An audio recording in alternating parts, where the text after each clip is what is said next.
Keçmişdə insanların düşməni də mərd idi. Amma indi insanların dost dediyi insanlar namərd çıxırlar. Keçmişdə insanlar heç zaman arxadan narahat olmazdılar. Yalnız önə baxardılar. Nə üçün? Onlar bilirdilər ki, onların düşməni kişi adamdır, mərd adamdır. Heç vaxt onu arxadan vurmaz.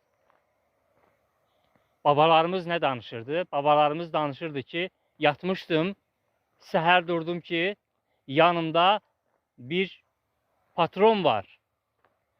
Digəri deyirdi ki, yatmışdım, səhər durdum ki, yatağımın yanında bir qılınc var, bıçaq var və o patronu, o qılıncı, o bıçağı mənim yatağımın yanına düşmənim qoymuşdu ki, bax ha, istəsəydim bu patronu sənin yatağının yanına yox, beyninə doldurardım.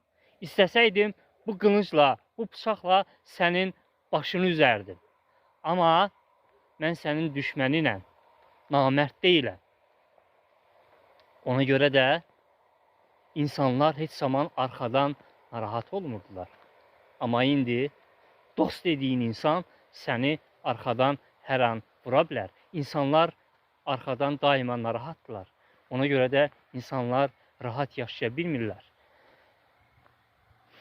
Bax, çox təəssüf olsun ki, indi bizim dünyamız elə namərd bir dünyadır.